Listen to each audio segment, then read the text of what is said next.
At what price is Bitcoin going to actually bottom? In this video, I'm going to share with you 3 predictions from ClearValue Tax, Optical Art, as well as Gareth Soloway. I found that these 3 people have been very accurate with their predictions ever since I've been following them, and so I'm going to share with you where they think Bitcoin is actually going to bottom at. And I know that this is a slightly more bearish video. There are many people out there who think that Bitcoin's bottom has already been in, and so it's only upside from here. I think that Bitcoin still has a lot more pain ahead of it. In my last video, I shared with you where Brian Kim from ClearValue Tax thinks of where Bitcoin, the stock market, and the housing market is headed in 2023. And in that video, I shared with you that Brian thinks that Bitcoin is headed to $12,000. Brian is not 100% convinced that Bitcoin will actually bottom at $12,000, but his plan is to actually start his hodl position, start buying in heavy at 12,000.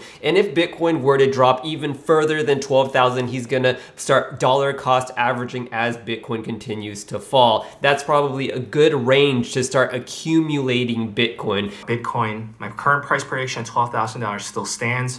I talked about the bull run coming in 2024, the reasons why. Now moving on to Optical Art and where he thinks that Bitcoin is headed. If you don't know who he is, I'll link his channel down in the description, but he is an incredible trader with really accurate charting, and he makes very strong predictions in his YouTube videos, which is something to be said. If you make a YouTube video making a prediction and it's recorded, it's on the internet forever, and so if you are discovered to be wrong about it, you're gonna get a lot of flack for it, but I really respect him because he does give these very strong predictions, and so far I found that many of his predictions tend to be right. And so where he thinks Bitcoin is headed is somewhere at around that $9,000 mark, even just a little bit below that at around like 8,800-ish. That's where he thinks Bitcoin is headed, which is extremely low from this point. That's like 60% from where we're at the moment. But if Bitcoin is actually really headed sub $10,000, I'm ready to load up on Bitcoin and just hodl it all the way up into the 6 figures when we reach those all-time highs once again. And last, I'm going to share with you where Gareth Soloway thinks where Bitcoin is going to bottom at. He shares a very similar prediction as Optical Art. He thinks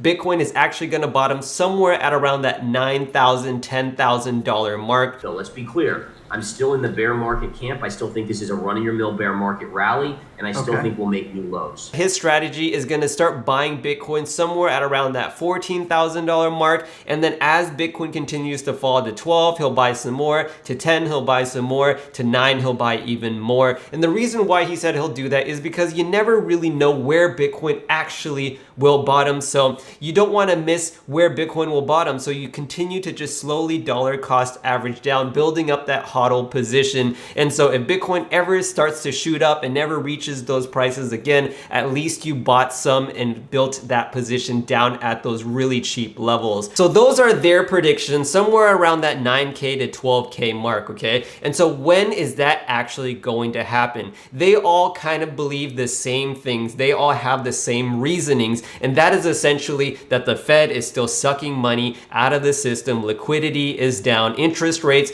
keep increasing. Everything seems bearish, and the reason for this, even if price is pushing up and people are getting bullish, there's no more quantitative easing. Now it's quantitative tightening. No more free money. The Fed is not printing any more free money. That's going to be bad for markets. The Fed is raising interest rates. Now they're not going to raise it as much, but that's less important is the fact that they're not going to pivot until 2024. The Fed made it very clear. For the rest of 2023, they're not going to lower interest rates. There's a lag effect for all of this to take place, not to mention a lot of these huge corporations are laying off tens of thousands of employees. Amazon, Google, even Coinbase is laying off more people. They're starting to feel the pressure of this quantitative tightening. That's why I'm still bearish, and that's why I believe this is a bull trap. A tight policy hurts the economy. So there's only so much pain that the economy can withstand. When we reach that breaking point, the Federal Reserve will have to loosen up. There's going to be no other choice. And when that happens, it's going to be great for stocks and for cryptos.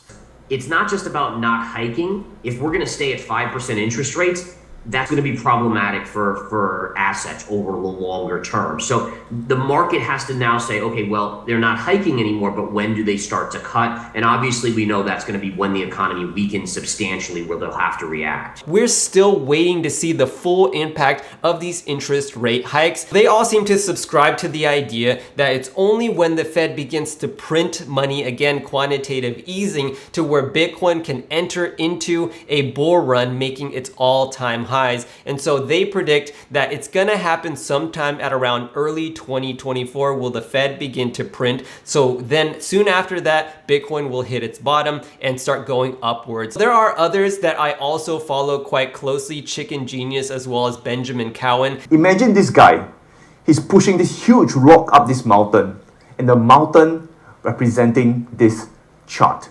The man's strength pushing up this rock up the mountain is represented by QE, also known as quantitative easing. QE started back in March 2009, the exact bottom.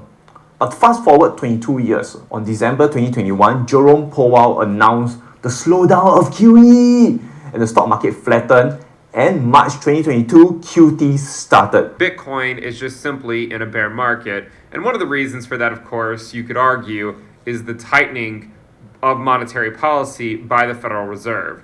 By draining liquidity from our system, they are making it very difficult for risk assets to see sustained rallies. And while we have seen some rallies, all of them have simply turned into nothing more than a lower high. As the Fed drains liquidity from the system, you generally will see these risk assets continue to slowly bleed. I've put out this, sort of metaphor before. Imagine we're all standing around a swimming pool and the Federal Reserve is draining the water from the bottom of the pool, right? They've pulled the plug out and the water's slowly going down. As the water goes down, the liquidity, in terms of going back to the financial conditions, right, liquidity gets drained out of our system. But we also know that Bitcoin thrives on excess liquidity. So when that liquidity is removed, it tends to not be good for risk assets like Bitcoin and equity. However, because there's a lot of people standing around the swimming pool, investors like maybe you and me, occasionally these investors will throw their money into the swimming pool. They'll throw some liquidity in. If enough investors throw in their water or their money at the same time, you can get a counter trend rally, right? You can get a bear market rally that will take us back up for a while. So in the short term, the water can temporarily rise, but the Fed's still draining the pool. The water level may go up in the short term, but the liquidity is still being drained nevertheless. The Fed needs to begin to print again in order to see these all-time highs hit for not just Bitcoin, but also for the equities market as well. All right, guys, let me know down in the comments if you also agree with this price prediction. I'm personally also in the camp that if there's just no money injected into the system, then Bitcoin is just very difficult for it to reach its all-time highs. The only reason why it was able to reach, 69,000 because the Fed was printing trillions of dollars. Bitcoin is really good at sucking up all that extra money. And so if there's no extra money, it's just really hard for me to see why Bitcoin will shoot up even past its all-time highs anytime soon. Let me know down in the comments what you think. If you liked the video, definitely hit that thumbs up button. Also subscribe to the channel if you want to see more videos like these, and I'll catch you in the next video. Peace.